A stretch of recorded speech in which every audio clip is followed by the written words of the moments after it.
This episode of Planted is brought to you by Pax Labs. The Radio Misfits Podcast Network. Hello, everyone. Welcome to Planted with Sarah Pine. I'm Sarah Pine, your host. And we are at the Light Up Las Vegas party in Las Vegas during MJBizCon. And there are a lot of excited people here.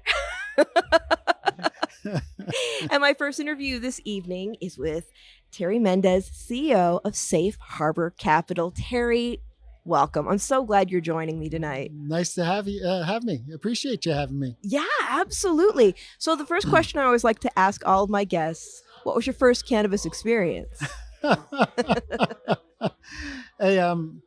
So I had toured a grow, Mm-hmm. and as I was leaving the grow, they gave me a whole box full of all sorts of goodies. Uh-huh. And I was worried about putting them on the plane to come back to Colorado. And as I got it through the TSA and everything, Uh-huh. I tried a gummy. First time sitting down with a gummy. It was a 10 milligram gummy while my son wanted me to watch some Star Wars episode. I fell asleep 2 seconds into the Star Wars episode, hit me hard. I couldn't walk up the stairs and I fell asleep in the stairwell. And so, next time I ease into it a little bit, but it was an interesting first experience. And then, after I had toured the grow, before that evening, my daughter had a band concert, and I walked in with a book that I took from the grow that they shared. They said, please read this. And I took it from the grow, and everyone was turning their heads because the book was infused with the cannabis smell. And so here I am in like a junior high school, and everyone's saying, what is that? I want some. I think that might put you squarely in the Permadank Dads Club. There you go. Well, she calls me a drug dealer now. And so I got a couple of calls from the teachers, Yeah. So she leverages it. She's smart. She's right. Well, hey, it's a chance to have those conversations of turning people on to things. You're like, I mean, when you think about it, like just the way our industry has changed, like we are a nascent industry, but there are people like you who are coming in from other industries, bringing your skills to help us grow up and get into this next step of what we're doing. And I think that really creates some more seriousness around what we do and acceptance and maybe a little curiosity because like my friend comedian Ngaio Bilam says, cannabis actually makes him a better parent. There you go. I can agree. Yeah. But that's part of the reason I got into cannabis. Yeah. I came up in the .com era and didn't jump ship into that. Even though probably I was in the right time and the right place to do so. Mm-hmm. Fast forward 25 years of doing turnarounds and financial services for Fortune 500 type companies. Cannabis was an area where you saw the same type of dynamic that you saw in the .com area with massive growth. We've been growing at 11% CAGR every single year, right? So we're going to close 2025 at $35 billion. People are projecting $76 billion in 2030 and beyond that, just in the US. This is not talking about the unregulated market. And so the opportunity to do better and the tools that we have in the cannabis industry are not the tools that you normally have access to when you're a Fortune 500 company, right? And so part of what I'm doing is trying to create those tools specific for cannabis. And so, it helps that I've been in the industry for a while. I've been the CEO of 2 different companies and, bringing that to the table. Oh, yeah, absolutely. Well, and being that you've worked in highly regulated industries in the past, was it that big of a leap for you? I didn't understand in the beginning why such a fuss. And I'll give you a reason. I was sitting around a fireplace with 2 owners, and they were telling me about this crazy thing called 280E, and they were telling me how they can't get MasterCard and Visa in their dispensaries, and they're telling me all this stuff, and I just pulled them aside, and I said, you guys grew up in the 90s, right? And they said, yeah, we grew up in the 90s. I said, didn't your mom have this purse that was the size of a brick, right? And inside that brick was 700 credit cards from everyone that could give her a 5% discount, whatever store. Those were called store cards. And there's no reason in this day and age you can't open a store card, put credit behind it. You guys are wealthy. Put some credit behind it, get it bonded, and issue a high-end store card. Particularly, this dispensary was in Aspen, where people don't have the same issues that other people might have financially, right? Yeah. And so absolutely there are industries that you can look to that are adjacent that were just not there. Another situation we were talking about, hey, prohibition existed before in the alcohol industry. What did Philip Morris do? How did they manage 280E? And we created a whole different approach based on what someone else has done in the past. Help turn around that particular company and just bringing outside ideas into the industry. And I didn't think it was all that like incredible. Like I'm not the smartest guy in the room, but reality was it wasn't done here yet. It wasn't a concept that was available to folks or just even looking into the past and understanding how to get this information from the SEC. Yeah. What I'm hearing is that there's definitely like creativity that's involved when we're looking at how to successfully navigate our situation in a way that's compliant. Oh, 100%. And you can't be an entrepreneur in this space and not be creative. But there's discipline around that creativity because at the end of the day, you want to make money. Yeah. Right. And you need to be profitable.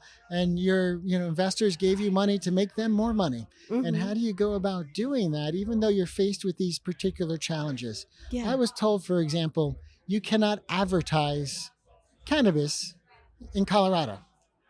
So a good friend of mine is the president of the Adopt a Highway. And we were one of the first companies in the country to advertise all over Aspen. And we advertised through Adopt a Highway. And, our Dow-winning signs were everywhere. And so it's just a way of saying, okay, I can't do it this way. What's a different way for me to do it? And now all over the country, I travel 60% of my year. I see Adopt a Highway and cannabis all over the place. It's not new, and it's kind of like everyone's doing it now. Yeah. Well, now, what made you decide to join Safe Harbor? Because I know it hasn't been too long since you joined the team. Yeah. So I joined 9 months ago. I was asked, I met our founder, Sunday Siegfried, at an event in Vail, Colorado. Happened to sit next to her at a dinner. And we got talking about what it meant to be a public company executive. And by the way, I'm in Colorado, and she asked me a simple question. She said, have you ever heard of Safe Harbor? And I said, no. And she said, oh, we're here in Golden, Colorado. And I said, you have a terrible marketing team because I live right here and I've never heard of you. And everyone's pitching me something because I had a multi-state operation under my belt. And so she laughed. She said, hey, let's sign an NDA. Maybe you can help me. We talked about strategic planning. We came up with a wonderful plan. And she turned to me and said, well, I'm looking to retire. Do you think you can do this? And would you consider it? And so before I knew it, I was the CEO of Safe Harbor, which I think is fantastic. Part of the reason I thought it was fantastic was, one, it allows me to use all of my skill set. I grew up, partner-elect for Deloitte and Touche. I was in the financial services side of the world, IT side of the world, and now in the cannabis side of the world, going full circle to say now this is a fintech financial institution. So it's technology, it's finance, it's cannabis, all in the same place. They have a wonderful platform of trusted clients. And all I really have to do is get those clients to understand that we do more than just banking. It's not all that interesting to do a wire transfer in ACH, even though it's not the easiest thing to do, but it's not that fun. But we can do a lot more today. It is satisfying when it comes through, especially because it's cannabis. Hey, that deposit always is like, oh, cleared, great. Right. What are some of the biggest misconceptions about cannabis, banking, and financial services today? It's not so much a misconception. It's let's put it this way. The FinCEN letter that was 2014, the Cole memo, I think, was 2011 and 2013. These are the framework memorandums that allow for cannabis banking. Our founder sat at the Senate hearings and the congressional. She testified in order to get cannabis banking to exist. And we were one of the first to make it happen or celebrate it. But at the end of the day, you're asking a bank to do something beyond what banks normally do.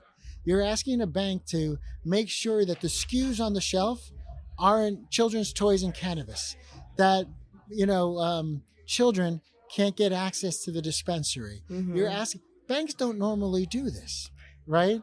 And so it's not so much a misconception. The reason why cannabis banking is a little more expensive and a little more onerous is because the banks are being held to a standard that's not normal for a typical financial institution. Normally, I walk into JP Morgan or Chase, Citibank or Wells Fargo or whatever bank you want to walk into, and within about an hour, I have a bank account. It takes a little longer here because we need to know every owner. We need to know all of your beneficial owners. We need to know the sources of your funds. We need to know a bunch of information that you generally don't have to know. Outside of like, here's my articles of incorporation and my operating agreement, give me a bank account. Normally that's it. Yeah. Well, and thinking about like, for lack of a better term, normie banking. That's what we're going to call it tonight. Fair enough. Let's do it. But when we look at people in the industry going towards normie banking, maybe not realize, maybe it's before you existed or they didn't know that Safe Harbor existed. Yeah. What I was hearing was that more people were having success doing things with credit unions. Why do you think that is?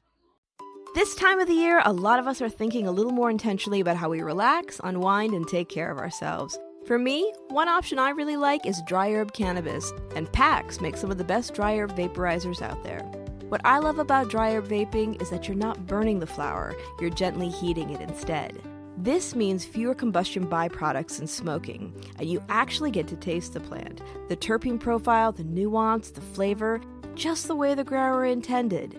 It's smoother than a joint, there's no hangover, and it feels like a more mindful, better-for-you way to enjoy cannabis. You still get that moment at the end of the day, all the ritual with a cleaner experience.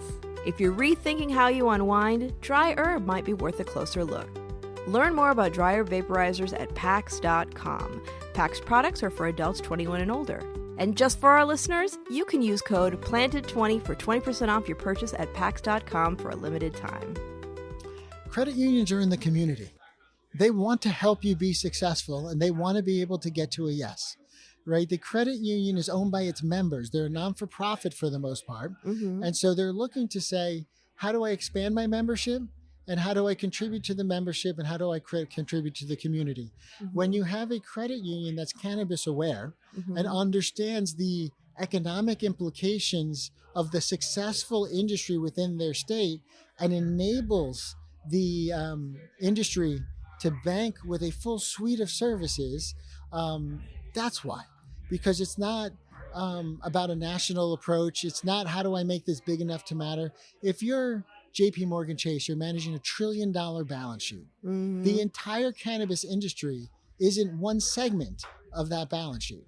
The entire $35 billion industry. So why would they bank cannabis and put that $1 trillion balance sheet at risk? But when you're dealing with a credit union, you're really only dealing with a company that's inside of that state relevant, and they don't have that size. And this is a great opportunity for them, and it's a great opportunity for the operators. For the credit unions, auto loans and mortgages paying 7%, 6.5%. You know, cannabis operators are paying 12, 13, 14, 15% or more on loans. So it's also a very differentiated way for the bank to be successful. Absolutely. When we start getting into federal legalization, which will change the way the government looks at banking, taxation, all of that, 280E is gone. What do you think are important things for people to understand with who they choose to do business with in finance and banking that is a differentiator? Yeah, so cannabis has always been a grassroots industry, right? We trust the people inside of the industry. You got to know what you're talking about. You need to know the cannabinoids, right? Right. You got to know what you're talking about. And anybody can put up a shingle and say, I'm doing this. It's very different. Like when I joined Safe Harbor, I asked the question, how many of folks in this room use cannabis? Nobody raised their hands. I'm not sure they were afraid or whatever. Yeah. Then I asked a different question. I said, how many people in this room have been inside a dispensary in the last 30 days? And like 80% of the room raised their hands. Okay. So, just a little different question. Yeah. But when the people that are working with you actually know your product, know what you're buying, know what a trimmer does, know what an extraction facility should look like, that actually helps you. rather than kind of the generic guy that, he does the deli down the street, he does the bike store, and he happens to have a cannabis dispensary, but doesn't know too much about that. So, let's keep the industry a little grassroots, right? And make sure we're partnering with people that can accelerate your growth, not folks that just get a task done. ACHs, wire transfers, those are tasks that get done. Mm-hmm. It's very different when I can look at your ACH or your wire and say, hey, you're just sending this over to this company. I've worked with this company before. Do you know what you're doing here? Let's have this question. I'm going to make this happen for you. I can get it done in an instant. But man, I can look at it and just ask you a question like, hey, let me give you some experience from here. Good or bad? You know what I mean? Yeah. That you don't expect. That's the unexpected. That's what I call beyond banking. And that's why I think I'm the only CEO of a fintech financial institution that's actually been an operator who can have the team, support that. How has Safe Harbor's role changed as the industry has changed? Yeah. So I'm learning this as much as everybody else, but we were a CUSO, which is a division or a segment of a credit union. That's how we were born. Oh, that's fascinating. In 2022, September of 2022, we spun off from that credit union into a separate public company traded on the NASDAQ under the symbol SHFS. And so we're NASDAQ traded. We're one of the few cannabis ancillary companies that can say they're cannabis traded, NASDAQ, traded in public. When we converted, we're no longer part of a bank. So we became a fintech. Mm-hmm. And that fintech really had a one-trick pony. It was, we can help banks bank cannabis compliantly. And we went out there, and Sunday actually wrote the book on banking cannabis. Yeah. And, Safe Harbor was then considered the gold standard, is still considered the gold standard. And regulators came and audited us, but they also came to learn from us. And so largely, Safe Harbor was the OG entity that enabled cannabis banking, but also enabled many, many regulators around the country to know what goods should look like. Now we're changing. We're not only in the compliant banking space, but what we're bringing to the table is a network of lenders that will allow new capital to come into the business. We just finished a recapitalization of Safe Harbor. And in that recapitalization, not one of the investors were investors in cannabis previously. Right? That's exciting. And so that's a really cool thing to be able to say we're attracting new capital. People are understanding our story, willing to take a bet on the company, right? And what is that story? Well, instead of banking just the companies, I want to bank the 500,000 cannabis employees with auto loans and mortgages. I had my mortgage called, which is crazy, right? Because I was getting money from the cannabis industry and I deposited one check from a cannabis company, right? And I had an owner's badge from Colorado facility that I was the CEO over. You should be able to get a mortgage without that being called. You should be able to have a 401k account without worrying about, will I get my check and have to pay a 30-40% tax, right? Yeah. On that check. How many of my I had 34 dispensaries under management at one point. And I can't tell you how many of the employees, we were employing hundreds of people, went to check cashing places. You know what they charge at a check? You're making $15, $20 an hour, and you're going to spend that type of money on a check cashing place. So one of the things I wanted to solve here is employee banking. So now we bank all employees, mm-hmm. right? We offer mortgages, we offer auto loans. We have a new product coming out that is going to be a multi-employer, fully transparent, fully compliant program for people. And so let's solve for employees, earned wage access. Hey, how do I get your paycheck faster? Yeah. And how can I work with payroll companies to make sure that companies like our operators can hold on to their money longer? Making payroll is hard. If I can give you an extra day or two to make payroll, maybe you'll partner with my payroll company. Maybe you'll use Safe Harbor to help you transition. Our mm-hmm. consulting practice, which is a new business that we started. Our consulting practice can help you transition so it's not a project for your team. And at the end of the day, you're holding on to your money for an extra day or two, and your employees are getting paid faster than they used to get paid. That's like a win-win-win-win-win that really only comes because I understand the industry. Yeah. No, that's fascinating. And when you're mentioning the check cashing places, it reminded me, before I was in cannabis, I left corporate and I went to nonprofit. I was working in civil rights, and then I was working in, I guess what you'd call a financial justice. Okay. where we were working with IDA programs and people saving for sending their kids to school, buying their first home, Nice. starting a business. And one of the conversations we were having was about predatory check cashing places where, especially in this case, it was a lot of times people who were new to the country weren't able to get bank accounts, but they could go to check cashing places. But what blew me away was that these check cashing places are owned by these big banks. That's true. And the fees are astronomical. Mm-hmm. They could be 20% of somebody's paycheck, right? And to work 2 weeks and then get 20% taxed on top of that, it's just wrong. So we're trying to fix it. I love that. You're so knowledgeable and passionate about this. I can tell you love to geek out on it. What are some challenges that have really enthralled you?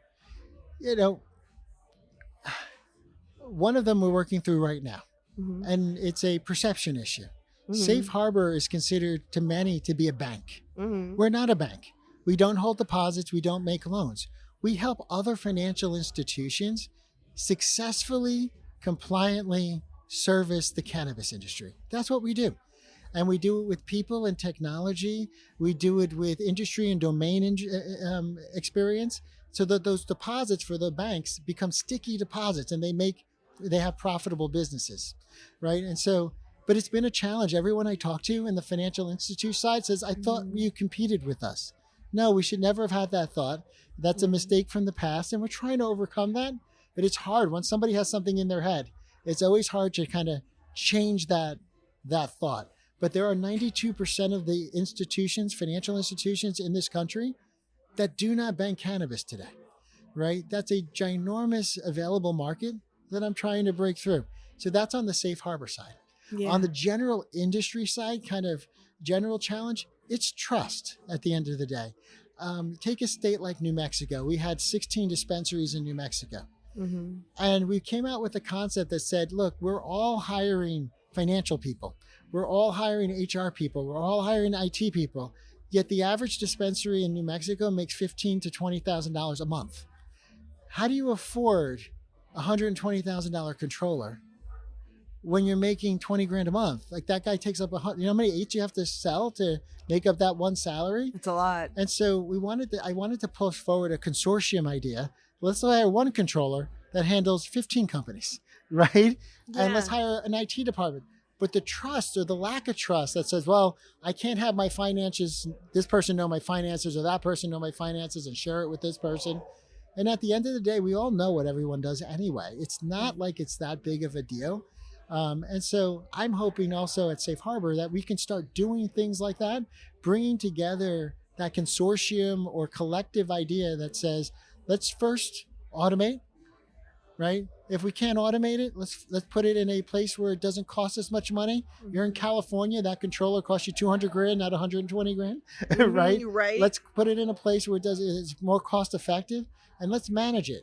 I was blown away when I first got into this industry, how many people hire CFOs and controllers and HR directors, and you ask them, have you ever hired this person before, that role before? No. Well, then how do you know how to manage that person? Yeah. Right? If you never hired that person, you don't know if the person's any good, right? And you have no idea how to manage that person successfully. Mm-hmm. And so what you see is that accounting person, that controller, also doing HR, also, making sure the security system works, also doing, the books and records. And then they're on QuickBooks and somebody asks a question and they don't know how to answer the question because they've never really invested in the right talent.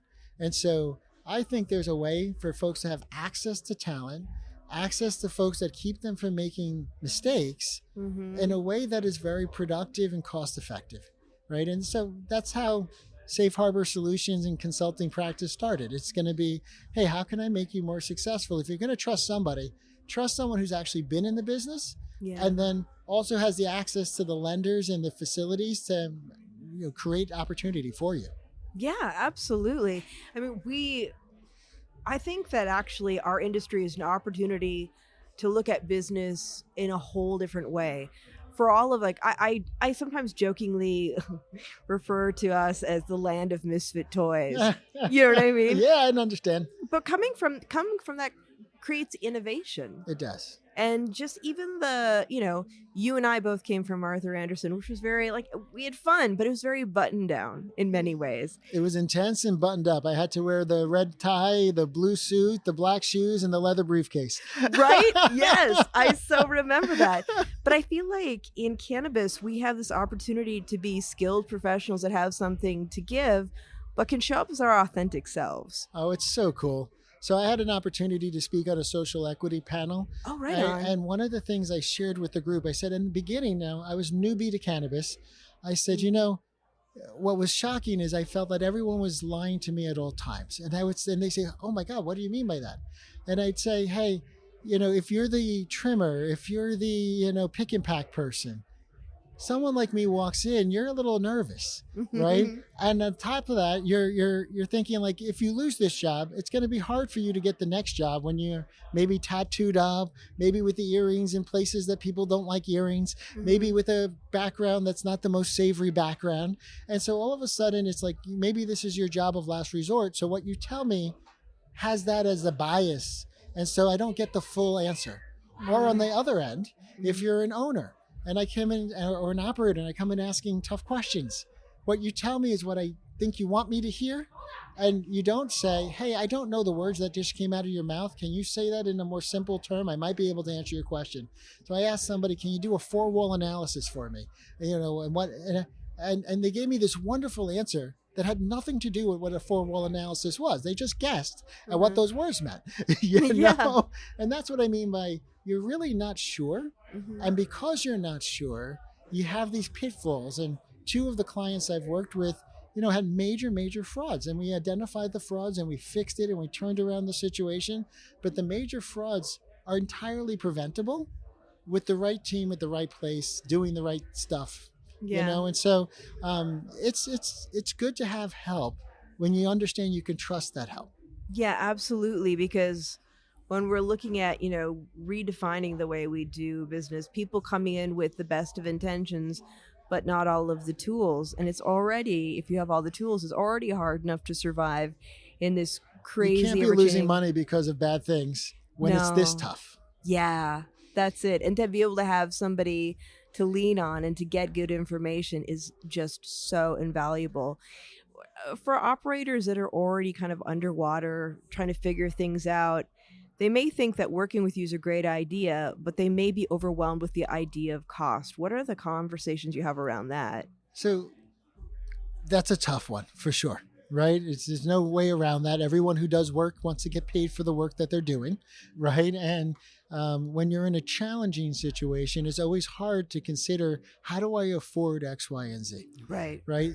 The question really becomes, can I afford receivership? And I start talking to people about what receivership looks like. First of all, anyone who invested in you now becomes the last person on the list to get paid back, right? The receiver gets paid first, right? So you're going to pay those people out of the assets of your company, but you've now lost complete control of your company. They're going to be able to hire and fire people. They're going to sell your assets. We see a lot of that. They can operate it for you. And some of them are great. And some of them have no clue what they're doing at all. Most receivers are receivers that are in the commercial real estate space, right? That happen to have a cannabis entity that they were assigned to by some judge and they're learning. Yeah. You don't want to be in that situation, right? So the first question is going to be, is it savable? And you don't really know how to answer that question. And gambling on that question is really hard, because if it's savable, then that's the direction you should go regardless, right? And if it's not savable, you're better off financially figuring out to wind it down before you get to receivership. You might actually have some money left in your pocket versus you're the last person to get paid after the receiver sends lawyers and all sorts of other things into your life. Yeah, absolutely. And that's really important to know. I have loved geeking out with you so much, and we have more conversations to have. But for people who are listening, who are interested in engaging with you, finding out more about what you do and doing business with you, how do they get a hold of you? Yeah, so visit our website, shfinancial.org. But I'm going to give you my cell phone number because I want people to have access to me. So my cell phone number is 418-7763. And I know that's crazy, but I'd much rather you call me than you not. Right on. I'll be texting you, man. Fair enough. Terry, it's been a pleasure. And I'm just really looking forward to spending more time with you. Have a wonderful BizCon week. And let's party. Sounds good. Light up Las Vegas, right? Yeah. Discover the power of Yorma's Choice CBD products. When we chose a sober life, we searched for the best CBD to manage our chronic pain.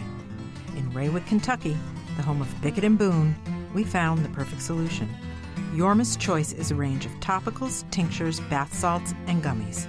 Choose Yorma's Choice for pain-free living. Shop now at furpeaceranch.com. FURPEACERANCH.com.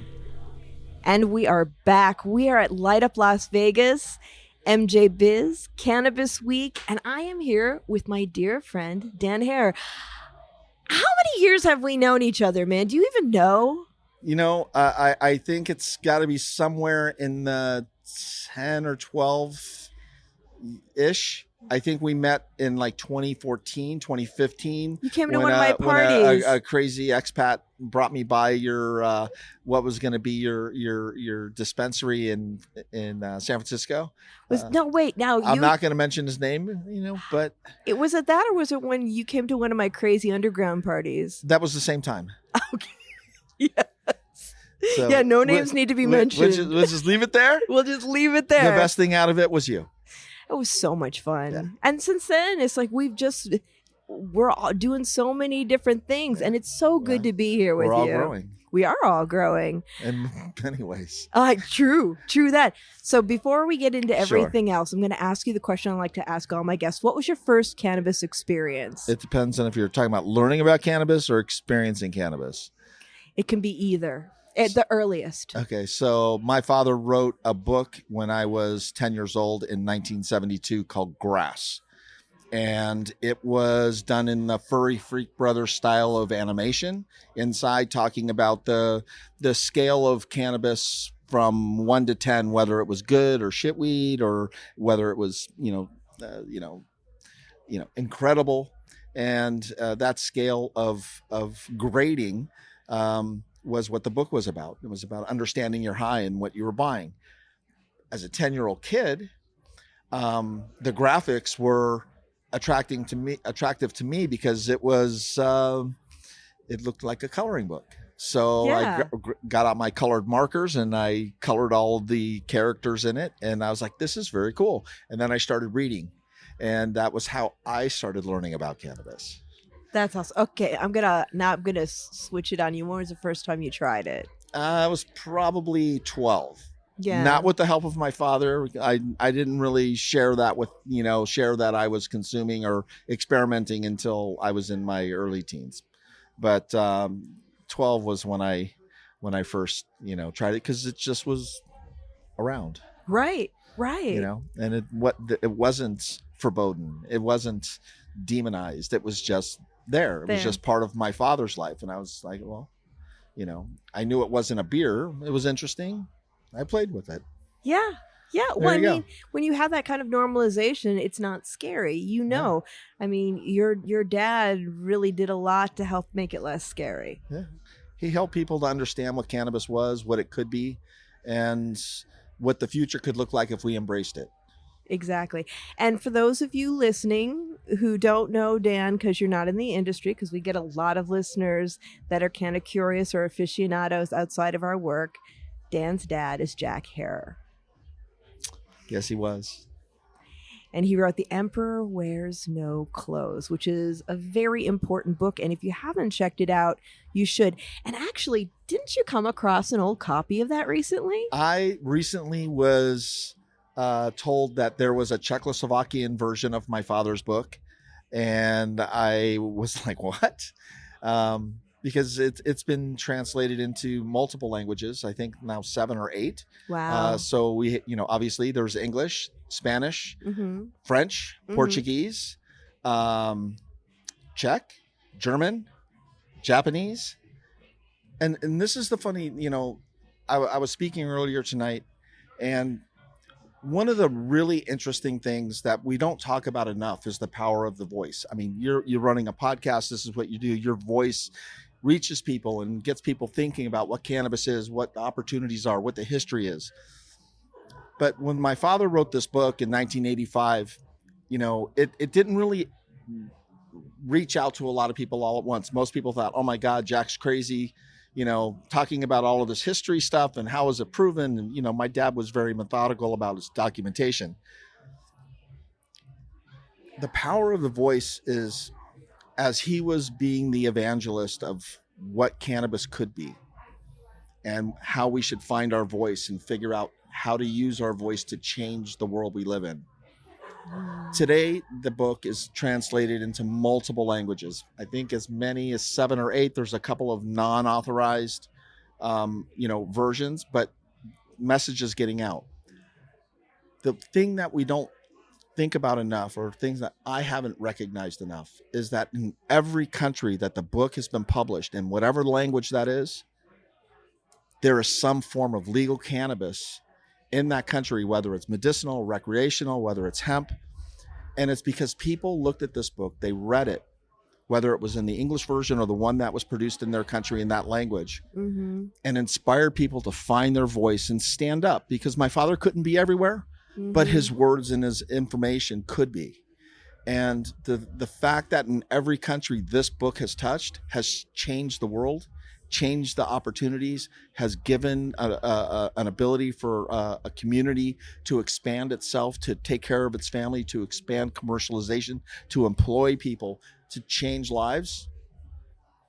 I am always amazed and blessed, and I thank my father every day for the things and the opportunities that he's given all of us. Yeah. When I was head of education for a dispensary, a chain of dispensaries, I had libraries for my staff that were in the staff room, the lunchroom, so that they could learn more. And one of the books that I always had in there was his book. I was like, you need to know why we're here, what it is that we're doing, because having the history and the purpose changes everything. It's not just a job. What we do is not just a job. It's political. It's activism. There's many. Commercial. It's commercial. It's economic. It is. It touches everything that we in our normal lives outside of cannabis. Yeah. Cannabis touches every part of those things outside of cannabis. Even people that don't support cannabis are touched by cannabis. When you think about automobiles, right? Most people don't know that in many automobiles, especially in Europe, BMW, Mercedes, Audi, Range Rover, Bugatti, they have cannabis products that are part of the interiors of their cars, whether it's door panels or dashes. But these companies don't talk about it. But it's part of, what's making their cars better, maybe making what their cars are safer. And it's because of cannabis. So, cannabis is such a disruptive technology because of so many things that can be done with it, whether it's plastic or food, clothing, medicine, building materials. Everything that we touch every day can be made better or made safer because of cannabis. And this is an amazing thing. And that's also, I think, why we're having such a difficult time right now trying to hold on to what it is that we're building, because these people that have processes on the other side of this technology are really being challenged by it. If you look at the alcohol industry, alcohol sales are down by double-digit percentages. Why? Because cannabis is part of the human collective consuming public, and they like it better. They enjoy it better. They're not getting, they're not being, dangerous on the road. They're not beating their kids. They're not having, gang fights. They're sitting down. They're breaking bread. They're building companies. They're changing the world. And this is really scary to folks that want to control the world. Yeah, well, I mean, we still have our Hearsts and DuPonts, right? Yeah, they seem to morph and metastasize. Yeah, so, they do. So the most important thing that we can do, because none of us do anything in this space alone. I haven't been building this brand by myself. You don't do this podcast by yourself. Companies aren't building their brands by themselves. It takes a community. It takes a team. But right now, the voices, because of things that are changing so rapidly, because of governments doing so many horrific things to us, because of us, that we have to get back to being not just advocates, but activism advocates. We have to go back out. Our voices need to become louder. We need to be more collective. We need to stand shoulder to shoulder together. And we need to find our voices and now, again, address how do we save and change the future. And, you know, this is this new thing that's happening. If you think about what's just happened in Washington, we are under attack yet again. The definition of what it is that we do and what we represent is changing again. And that narrative is starting to turn. And they're trying to scare us yet again for a plant that we know is harmless, the plant that we know is beneficial and changes lives and communities and opportunities and economics. Right. And I think that, you know, this is the call to action where whether we're calling it hemp or cannabis, that we're working together, because as we see, the bifurcation is divide and conquer methodology. If you can make people afraid of something, you can give them a reason to stop it. And when they don't have the information, when they don't have a book next to them like The Emperor Wears No Clothes, when they don't have a voice that is louder than any other voice like my father's used to be, you know, it is hard to find who do you follow, you know, and a lot of people have a hard time, even myself. You know, I have a hard time using my voice as loud as I can. You know, I'm mired in so many other issues with just trying to hold on to what it is that I'm building. But at the same time, this is my community. This is the community that my father fought and died for, literally died for, you know, and I'm never going to let it go. Yeah. No matter how difficult it is. If he was here today, what do you think he'd think? He would, one, be proud of who we are and what we've done. And he would be yelling at us and scolding us like, yo, don't forget you have a voice, use it. And, you know, we forget how powerful our voices are, you know, when we're too busy just trying to save ourselves. Yeah. You know, collectively, we have an opportunity to really change what the future looks like. And I'm hoping that what's been changing in Washington is a wake-up call for all of us to say, you know what? We need to figure out how to become either the lobbyists or the lawmakers. And it's time for a change. It's time to stop using bogus narratives to describe who we are. Show the world who we are. And if you really look at it, the hundreds or the tens of billions or the you know hundreds of billions globally that are being generated from cannabis, we are a very powerful force. We need to find a way to stand together. This episode is brought to you by Fat Nugs Magazine, a global perspective of cannabis and stoner culture as a bridge to the rest of the world. Right now, you can join Fat Nugs Magazine, Beard Bros Farms, Freedom Grow, and Jailed for Weed in the upcoming Prisoners Edition and help spotlight current and past cannabis prisoners and their stories, because no one should be in jail for a plant. Find Fat Nugs Magazine's beautiful print copies at your local dispensary, fatnugsmag.com, and on socials. Cannabis culture welcomes us all. Yeah, we do. I mean, we have the power in the numbers. Every day. Every day. We just need to figure out how to turn that key, start that engine, and forge a new path. Yeah. And I think in some ways, because we've been so challenged as an industry, that people feel like if they don't take care of themselves first and kind of cordon themselves off from everybody else, it's like, how are they going to survive? But that's, I think, the biggest mistake a person can make, because it is all hands on deck. Even when we talk about things like cannabis media, I don't see the competition. I see us collaborating, because there's so many different voices and lenses that we need to get out into the world and share our message. They're all very important. And we all touch different parts of our communities. Yes. Not everybody has the same interest. Not everybody has the same thought. You know, and somebody can agree on this or maybe disagree on that. And maybe maybe that's because they don't have a full understanding. But one of the biggest problems that we have, and to some degree it's partially due to us, is that since Prop 215 in 1996, most of the younger community right now that is consuming cannabis never had to fight for it. Yes. It was always available to them. It's been a part of their lives. They could go down to the dispensary. They can go to the co-op. They can pick up some flower and they go down and, and it's like normal to them. They don't understand what it took to get them that opportunity to where they could go in and make that purchase and go home and smoke that and be able to enjoy it, whether it's medicinal, whether it's for medicine or whether it's for recreation. The reality is that any cannabis use is medicinal. Your body doesn't know the difference, when it's using what cannabis gives us. Mm-hmm. Our bodies take what it needs, and if your body needs these cannabinoids in order to help a certain ailment or problem that you're having, the fact that you feel good from it is not the important thing. But from somebody who's consuming it, they're like, wow, this feels really great. At the same time, they're still using that medicine. Yeah. So there's, when somebody says, oh, it's recreational, oh, that's medicinal, it's the same fucking thing. What do you do? And now we have to fight for it. So what are you up to these days? Let's talk about what you're doing. I can tell you that the world of the Jack Herer brand is extraordinarily difficult and incredibly fulfilling. They both exist in the same plane. The challenges that I have are immense, as any company. But on the other side, I feel blessed every day that I have an opportunity to do the things that I love, believe in, that I've worked with my father to help create the opportunities for me to do what I'm doing. Mm-hmm.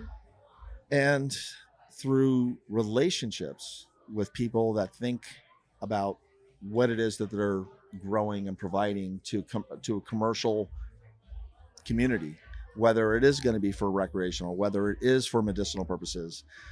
We are sharing our brand through licensing nationally and internationally.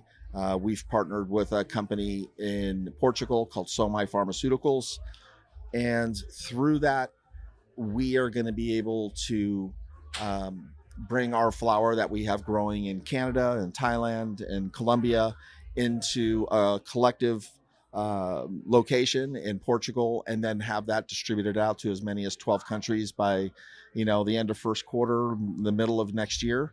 And the Jack Herer brand won't just be the name that people know as a flower, or just the person who maybe wrote this book and influenced a country, but they'll realize that this is something that we can share. And the brand doesn't necessarily represent just a flower. Mm-hmm. The brand is still a mission.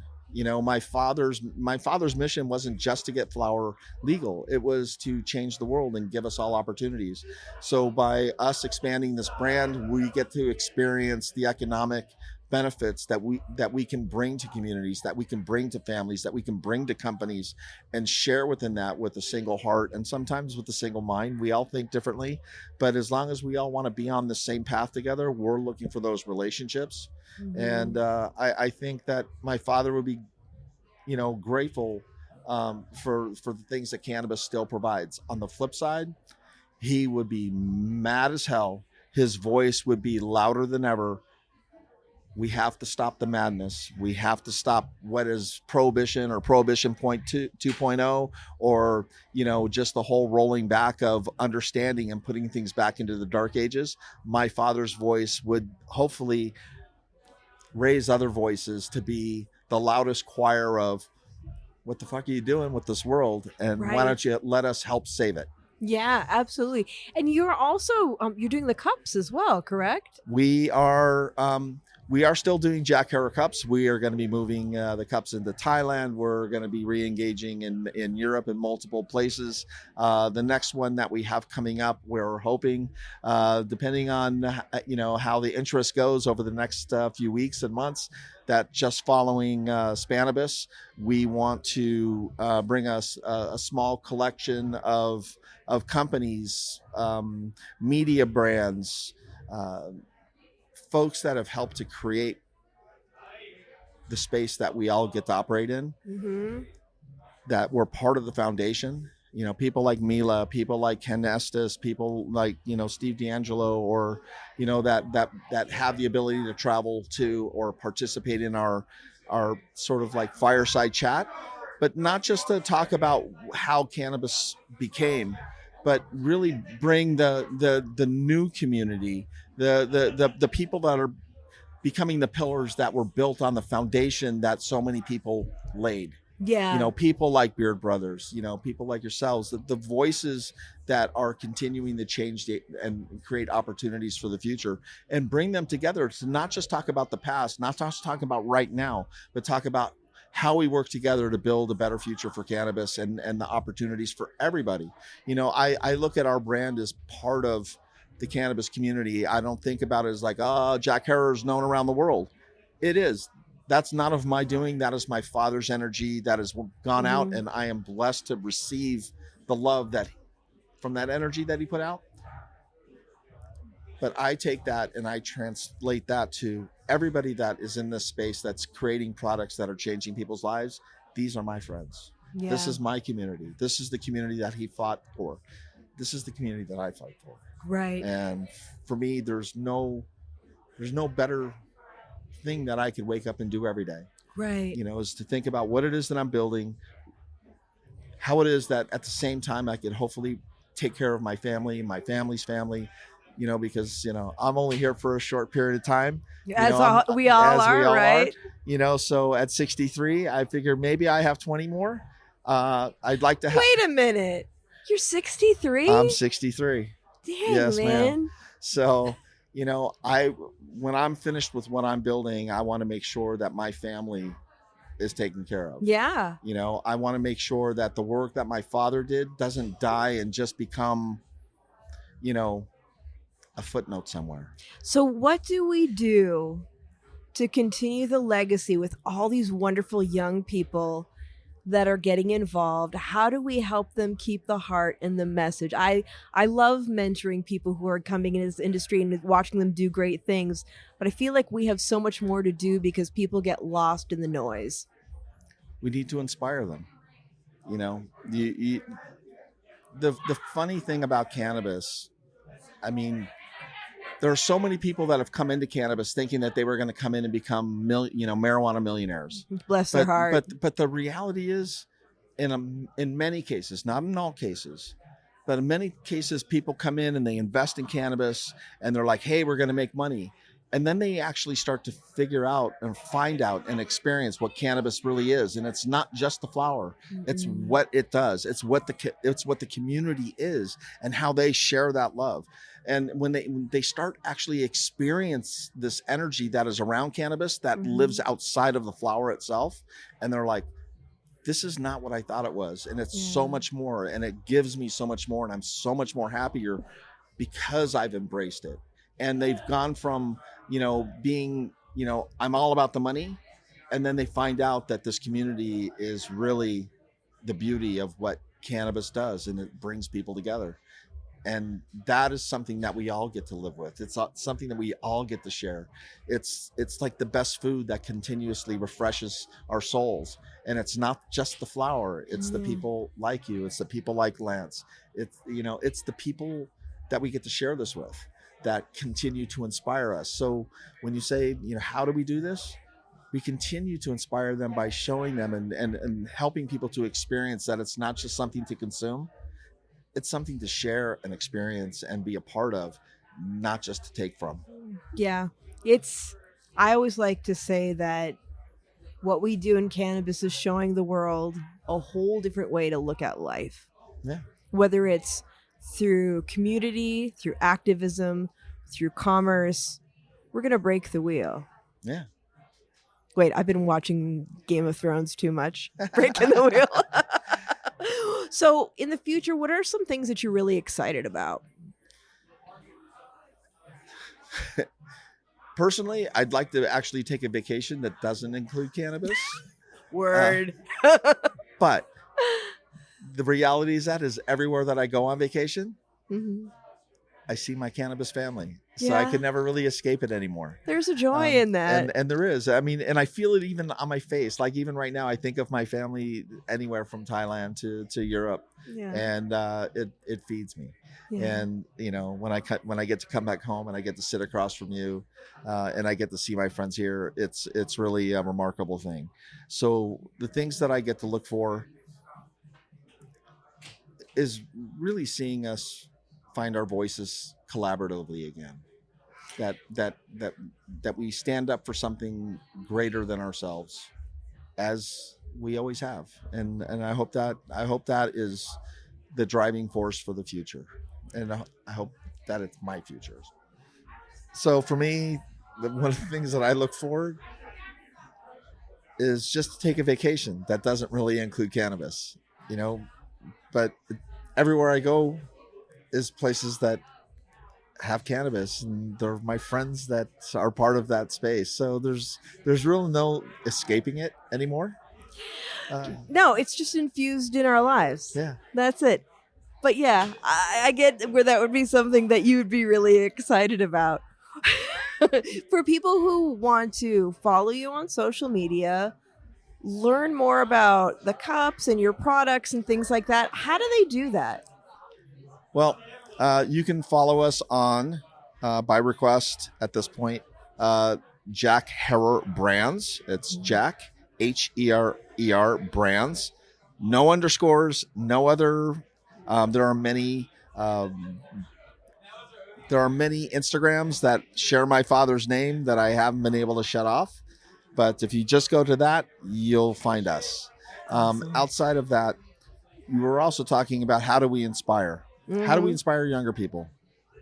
Well, I know reading is not the same as it was. Books have lost a lot of, but The Emperor Wears No Clothes, the book that really has helped people to find their voice and their passion within this space and what's possible. It's available through Amazon. It's available for $9.99 in digital format that's interactive. So as you're reading through chapters, you can click on hyperlinks and go to documentaries and testimonials and movies that the government's made. That's so cool. And it gives you an understanding of where it is that we've come from, the voices that have made the changes. You'll see a documentary in there made in Hollywood in 1999 about my father. If you really want to, hear his voice, hear his passion, and why he became so important to what it is that we do today, and why we have the things that why we're here in Vegas, why MJBiz, exists, why, Chance has expanded into cannabis, why Hall of Flowers, why all of these places have embraced the cannabis life. It's because of the voices that have come from being inspired by reading. And by doing that, folks that do take that initiative, they can be the inspiration in their community, in their house, and really help change the future. Thank you so much. This interview has been a long time coming. We still have so much more to talk about. I'm just really grateful to be. Yes, grateful every day. Thanks, man. It's a pleasure to be here, and thank you for the invitation. Absolutely, anytime. I love you guys. Love you too. Mwah. And everyone, remember, if you like listening, please give us a review, share it with a friend. Let us know what your favorite episodes are. And if you'd like to stay in touch over social media, we are Planted with Sarah Pion on Facebook and Planted with Sarah on Instagram and Twitter. You can also go to our website, www.plantedwithsarah.com, or listen to us on our parent network, Radio Misfits Network, where there are other great podcasts, like one of my favorites, the Winemakers Podcast. So check it out. You can listen to Planted wherever you listen to your favorite podcast, whether that's Pandora, Spotify, Amazon, Google, Apple, Stitcher. Tune in. We are there. So join us. And until next time, stay curious, stay safe, and remember, it's a wild world out there. Be good to one another. Until next time, take care.